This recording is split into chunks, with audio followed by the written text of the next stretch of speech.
Hi guys, Ray Diaz from Pro String London again. Yes, we are in London, West London to be exact. Right, today's racket, Carboflex 125 X speed. Yeah, 1418 if I'm not mistaken, if my memory doesn't fail me.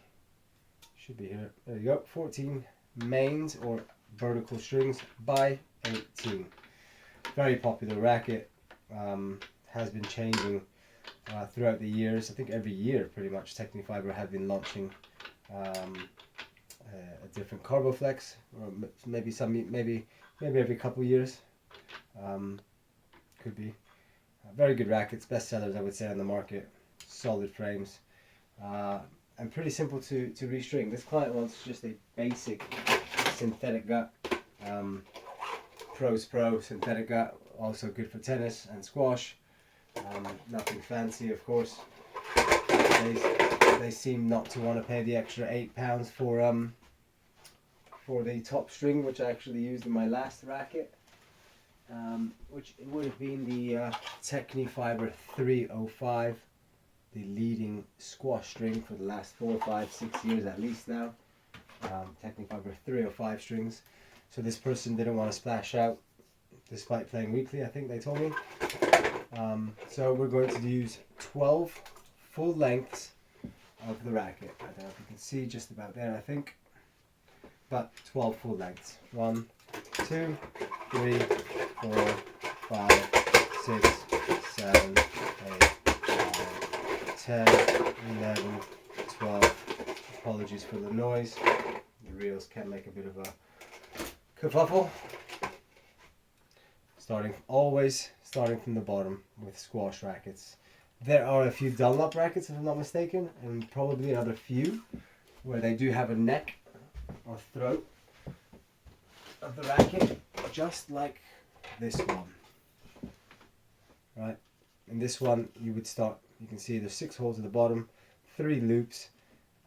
You would start from the top on this one, as you would the same as a tennis racket, if that was the similar stringing pattern, at least in the neck of the racket. This one doesn't have a proper V-neck, let's say. It's just, as you can see, it's just straight forward. No throat, neck of the racket, which is normally, I would say 95% of the squash rackets are like that. So we've got our 2 main strings placed into place. It's a 14 by 18, as we mentioned already. So 14, which would mean 7 to each side. 7 minus 1, which is already in. We're now going to count 6. 1, 2, 3, 4, 5, 6. I find this method to work quite well for myself. Leave yourself a little bit of string. It will stretch, especially the synthetic nuts tend to stretch quite a bit. Maybe not so much as a tennis racket because the tensions are higher. This client wants, we have specific labels made for this. This client wants a balance of control and power. He did not put it on the label, but I did speak to him over the phone. I'm just going to leave the label off, and as you can see, I clamped at the top, and always very important as well, hold the clamp up, regardless the type of clamp, type of racket. You can do some damage if you let that. I'll show you. If you let the string, the clamp, drop, it's no longer in line with the racket, and you would just want to be as friendly as possible to the string and the racket. And here we go. Let's see. I'm not really going to rush this. I will take my time and try to go through what I'm doing one string at a time. So we're always going to string 3 on each side, and when I say side, this is one side, this is another side. 3, and now we're going to string another 3 on the other side to keep the racket nicely even.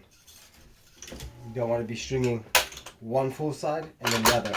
You can really put a lot of stress on the frame, which then can cause the racket to lose shape or deform even, and your client will not be happy. And another thing as well, when you put the racket on the frame, don't forget there's no need to tighten it so much. The racket should have a little bit of movement. If you move the racket, as you can see now there's no movement.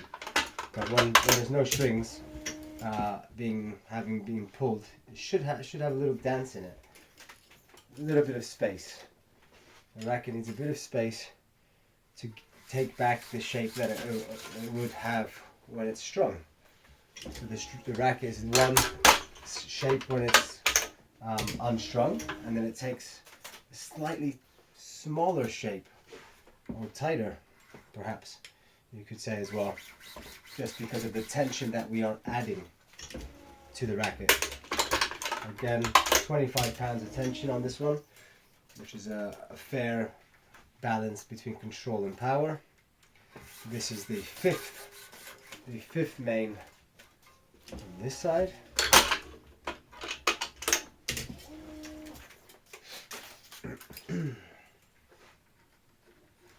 And the sixth.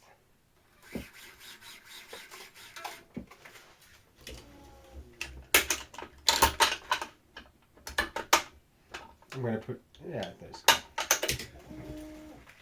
this one, my finishing knot on the mains will be at the bottom.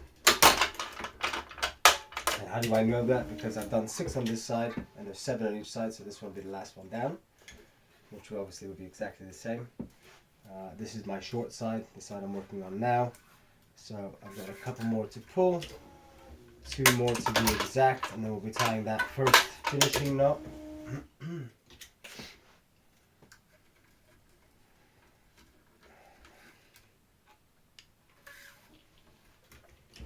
I may have left myself a little bit short, which is absolutely fine. I mean, shouldn't have done that, but give myself a bit. I thought it was going to stretch a bit more. It's a 130mm string, so there you go. It doesn't reach the tension head. I'm going to move the camera a little bit so you guys can see what I'm talking about. It is in selfie mode, so but it should be able to still. You can see I can't reach the tension head. Oh no! What do we do now? This is what we're going to do. You're going to get your starting clamp. Hopefully you have one, because if not, you're in trouble. I've got a piece of synthetic gut string here from a reel, unfinished reel. I'm going to put it through. As you can see, it's got 2 little holes on each side, 4 holes in total. I'm going to put it through one side, move it through the other side, and there we have it. I'm going to grab my string that needs to be tightened, the short side, underneath. Maybe it's grey on grey, but you can't see it, but look, I'll do that. I'll stick the string out a little bit so you can see it hopefully, and underneath, and then through the starting clamp right at the bottom. I've upped the tension, I've upped the tension to 15% extra on the last string of the mains, because it will lose tension once we tie the knot off. So that was at 28.7, because we're stringing at 25 pounds of tension, so 15% brought us up to 28.7. Find the next nearest, so this one won't work, it doesn't fit here even if I were to use the awl. But the racket has a bigger opening on this grommet, and we will share the hole. And I don't know if you saw that, that was quite quick, I guess. Well, I forgot to move the camera, so you might not have seen anything. My bad. Yeah, looks about right, I think. Yeah. So, we'll do that knot again. Go down, around, and through the loop. And then we're going to go back down the same side, down through. And I don't know if you guys can see, but there's a bit of a loop. I will eventually make a video of the Parnell knot for those that are looking to do it. If you're on your phone or whatever, take a screenshot, zoom in, and you can see I'm going back down, through, and there's a loop here from my first knot, and that's it. It's quite straightforward. Maybe I can drop the tripod one day and just make a quick video on how to tie the Parnell knot. And that's that. don't pull too hard on the knot, because you are risking of breaking the string. Remember, these strings, even polyesters, they're not made of iron, so just be careful with that. As long as there's no lag, shouldn't be any lag here. As you can see, I didn't show you when I did the knot, but obviously by experience and having done thousands of rackets, then it's one of those things that you learn. This racket is okay to string from bottom to top. A lot of squash rackets are bottom to top, and there are others that are top to bottom. But I'm sure there's no harm done if you decide to string it from top to bottom either, which would then be around the world. You could leave, this is 16-18, so you could leave the last string, the last main string, and just carry on, and because it's 18 it'll finish on this side. If it was a 16-19, like some tennis rackets, you would skip the first horizontal string, drop to the second one, carry on, do the last main, and back through the last cross from the top. Again, stringing one in front, one ahead.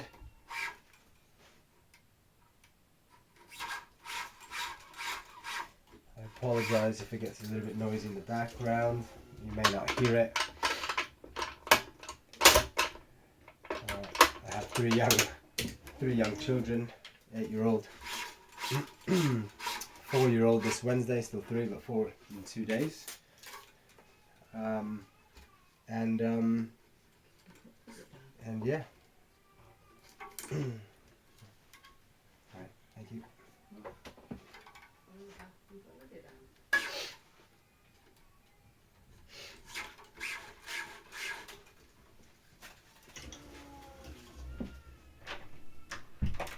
There you go. My daughter's struggling to sleep. I'll be done in 7 minutes max.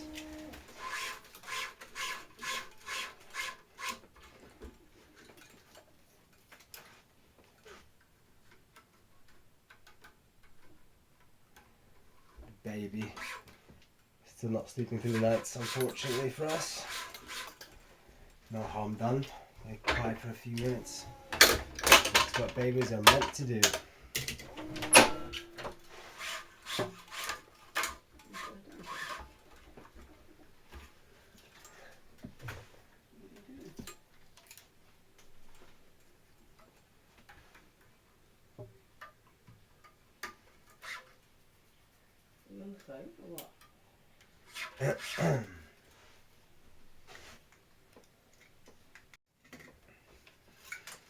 Right, so a little bit of a stoppage there. I'll edit the video together, no worries. And back to it. That's the problem a little bit, finding the time to do these videos. Between having 3 young children and lots of phone calls and texts in the day, having to work, running the stringing business in itself can get a little bit tricky.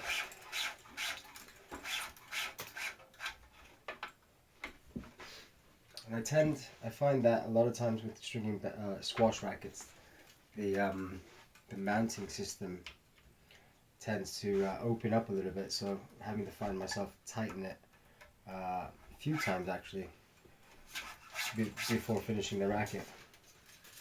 I don't know if that's me. I don't think so.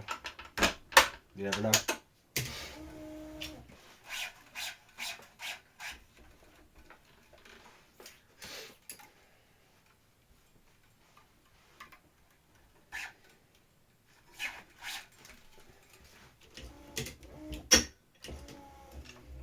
Remember, holding that string down a little bit, keeping it in place so it comes out nice and straight for when you finish stringing the racket.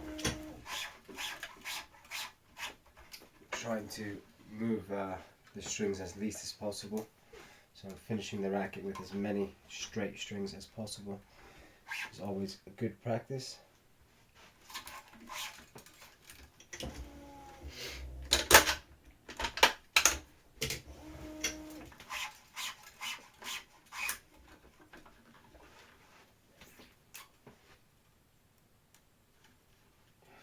And if you can't tell from the video, I'll mention it. This, for example, this string is going over the main, or the vertical last vertical string, and the string always needs to be opposite to the previous string that you've weaved.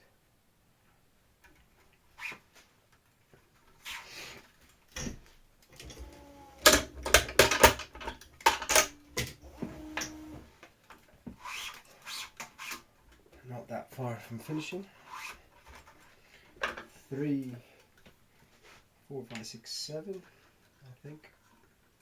Yeah, 7. After this one, 6.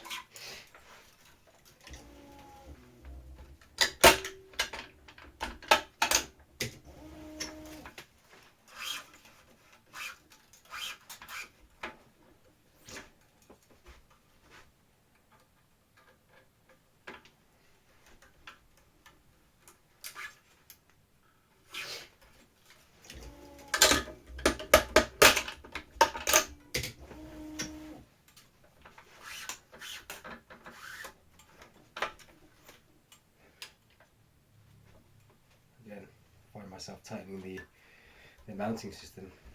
Don't know what it is about squash rackets, why it tends to open up.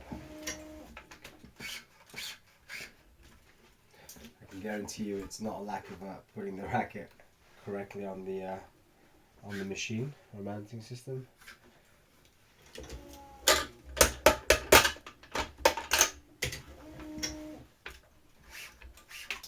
Always moving the hand up and down. Don't let the friction burn the string. It'll look very unprofessional, and risk, of course, the client breaking the string very quickly. Hold that string in place.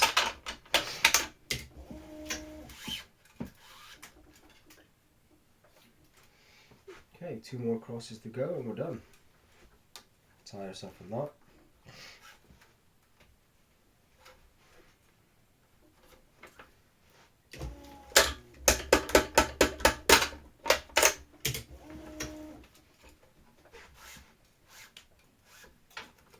You want to always do that, move the string up and down when pulling it, regardless if it's the first or the last. Just to avoid that unnecessary friction between strings, which is the reason, of course, that strings break. Squash less so, because they use a lighter ball and don't use as much spin as in tennis, for example. Hence why there's more breakages in tennis normally. I find that a lot of people break strings in squash with mishits. They're swinging the racket probably at much quicker speeds, therefore mishitting and not hitting the ball in the center of the racket a lot of the time. So I find most of the strings that come to me, or rackets come to me, the strings are broken with a mishit, and mishit is when you break close to the frame. As to hitting in the sweet spot, the racket doesn't absorb the ball as well as it does, of course, in the middle of the racket, in the sweet spot. So what happens is you're at risk, of course, of breaking the string with a mishit. Rackets are very good these days, so they absorb quite well. But saying that, it does happen. Very common in squash, tennis as well, but less so. At least to the same person over and over. Squash, I see a lot of clients every few months. The ones that do are returning clients, at least typically. Yeah, every few months. It's very hard to break a string. It takes a long time to break the string on a squash racket, unless you're playing a lot and at a pro level, maybe. Yeah, there you have it. I did press the knot button as well on the last cross, put the tension up 15%. You can go up to 20 as well, which they're starting to recommend, or have been now for a couple of years. I find 15 works really well for me. No complaints ever from any loose strings on the side, the top. Well, the bottom here is not a finishing knot, but so there you have it, guys. Carboflex 125x speed. Done. Alright guys, hopefully you learned something there. And if in the future you want to do something different or see something more for educational purposes in the next videos or just whatever, just put it into the comment boxes, which we will keep open to the public. Right, take care guys. Thanks for watching. Bye bye.